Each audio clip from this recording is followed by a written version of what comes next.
Can I get a 5-star rating? Hi there, everyone. It's Jeff, and this is Plain English for Monday, June 30th, 2025.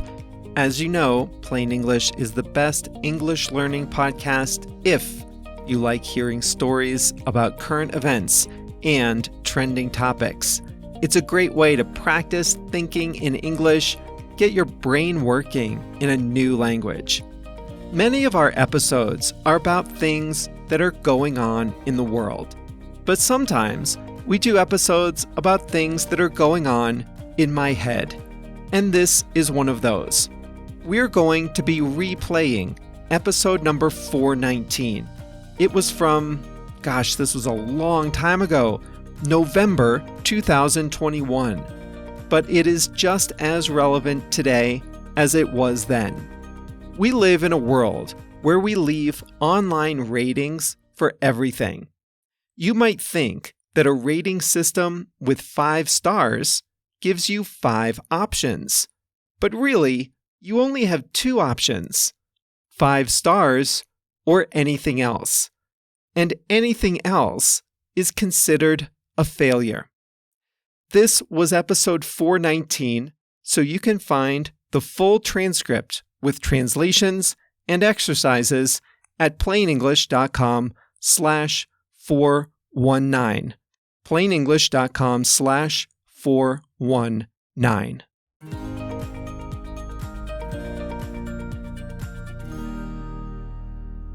My Uber driver from the Cincinnati airport was driving an old car that smelled. The back seat was uncomfortable. The driver was talking on an earpiece the whole time. His seat was reclined to a point where he couldn't possibly be responsive to an emergency on the road. It was an unpleasant flashback to the days of taking normal taxis. As I was about to get out, the driver, who had not spoken to me the whole time, told me. He didn't ask me, he told me to give him a 5-star rating. I was generous. So I gave him 4 stars.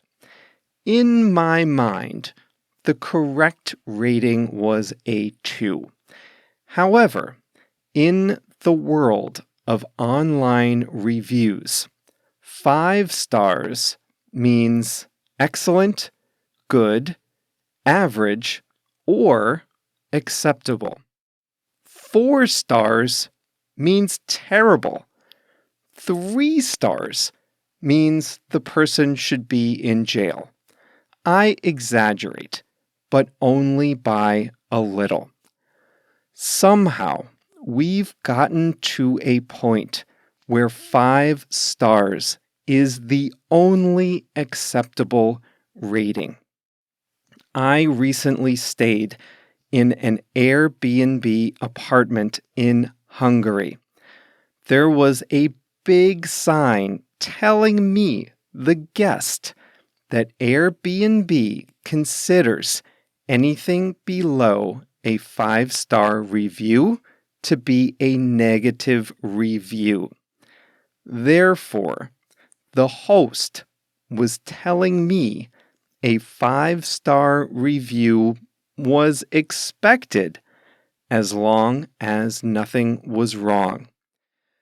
I was happy with my Airbnb experience, but I didn't love being told to give a 5-star review. Still, it's not the host's fault. Indeed, platforms like Uber and Airbnb do punish providers that earn anything less than 5 stars.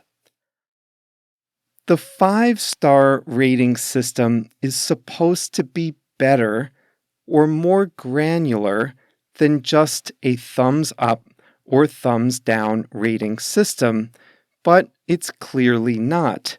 The only two options are 5 stars and not 5 stars. As such, the system does do a good job of identifying the truly bad actors. That driver in Cincinnati got 4 stars. That's terrible, and that's what he deserved. Where the 5-star system fails is in differentiating between good and excellent, or between mediocre and good. That's not always very important. The stakes are relatively low when booking an Uber ride. If the driver is safe, who cares if your 5-minute ride is average? Did you really need that bottle of water? But sometimes we rely on platforms for more serious things. Upwork, Fiverr, and Clutch work similarly. On those sites, individuals and businesses hire other people to do work for them. It could be simple, like designing a logo, or much more involved. I've engaged contractors on Upwork with full 5-star ratings. And as soon as they start working for me, it's clear that they're well below average. It costs me money and time to dismiss that worker and then find someone adequate. On platforms like that, small differences in quality matter. Truly good performers can't stand out from the crowd if every acceptable job gets 5 stars. Reviewers struggle with the distribution of ratings and the lack of definitions. What should be the difference between 4 and 5 stars? What does 3-star service even look like? This isn't well defined anywhere, so we don't really have any guidelines to tell us when to give 4 stars and when to give 5. We also want to be nice to people we deal with. If someone does a good job, not great, but good, I still feel some social pressure to give 5 stars because I like the person and I want the best for him or her. These two factors, the lack of definition and the social pressure to be nice, they work together to push the average ratings upward on most platforms. What can we do as consumers? Let's say I'm looking to book an Airbnb. There are times when all I need is a bed and a bathroom. I have plans to do other things out of the unit all day, and I don't care much about the accommodations. Other times, I know I'll be working in the unit or spending a lot of time inside. In those cases, I want something better. But if every unit is rated 5 stars, then the ratings are not helpful. The best option for me as a consumer is to read the text of the reviews, especially the long ones. From skimming positive and negative reviews, I can get a sense of what people specifically liked. Sometimes what they don't say is also important. If everybody raves about the location, but nobody says how comfortable the bed is, well, that's also good information. Bad reviews, ironically, are a good guide too. I once read a 1-star review for a unit that was on the 3rd floor of an old building. The reviewer gave it 1 star because there wasn't an elevator. That's good information, but if that's the worst thing about that unit, I'll take it. The stairs were in the description, by the way. Most platforms give the owners a chance to respond too. The tone of the response can be a good guide to your experience. I prefer owners that are polite but firm. If an owner gets into an all-caps online shouting match with a former customer, then I stay away. A little bit of snark is okay, though, at times. On the flip side, if the owner is too apologetic, then I also start to wonder. This strategy helps me as a consumer, but it doesn't solve the problem of online ratings overall. A group of researchers posted in the Harvard Business Review about ways to design star ratings so that, taken together, they're more useful for consumers. Here are some of their ideas. First, instead of just showing a star rating for a provider, platforms should show where that rating falls in the distribution of similar providers. If an Uber driver is rated on average 4.5, is that good? There's no way to know unless we know how that compares to all other drivers in the area. If you place that on a sliding scale, then we'll know if 4.5 is excellent or terrible. A similar idea is to tag providers who are within the top, say, 10% of their peers. Airbnb does this with its superhost title. But both these ideas are just different ways of displaying the existing flawed ratings scale. Another proposal is to publish guidelines on what each star means, and then remind reviewers about the distribution of their reviews. For example, let's say JR and I are both Uber riders. He always gives 5 stars no matter what.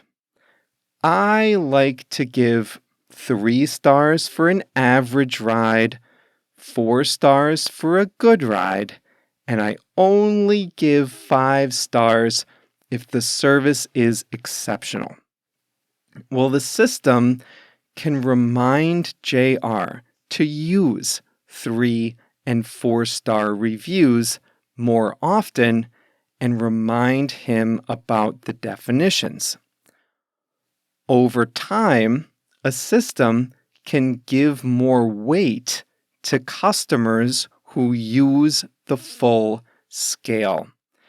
A ratings system like that would give my ratings more weight because I'm known to use the full scale, and that would bring the average rating down from the stratosphere. There's also no reason why reviews have to be so one-dimensional. The reviews could ask things like, was the ride comfortable? Or did you feel safe? Or what did you like or dislike the most? The questions could be generated randomly, so you don't always see the same question each time.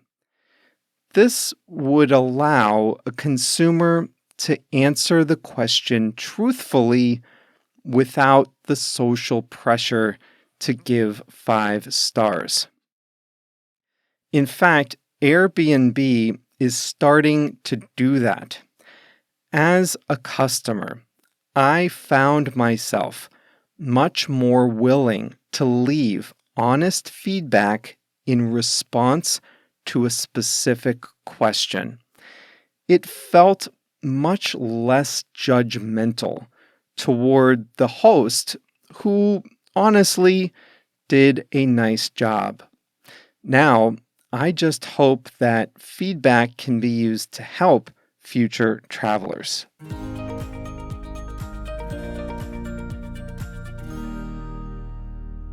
A lot of attention has been paid to fake reviews, especially on Amazon.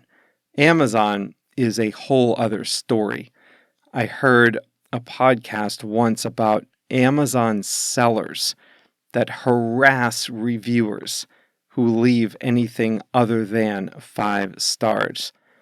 But set aside the fake reviews. It's these legitimate 5-star reviews for less than 5-star service. That's what I think is more misleading. The other way star ratings are manipulated is when businesses survey their audience. Have you ever gotten a quick question asking, "Are you happy with this or that service?" If you rate it highly, then they send you a helpful link to leave a review. If you say no, you're not happy, you're not getting that link to leave a review. This was episode number 419, originally from November 2021, but if anything, we have only been giving more and more 5-star ratings since then. I hope you enjoyed today's episode from the archives. It was one of our most popular episodes in Plain English history. And all the exercises are online for this one. If you haven't seen them yet, you can find them at plainenglish.com/419. We'll be back with brand new topics starting on Thursday. See you then.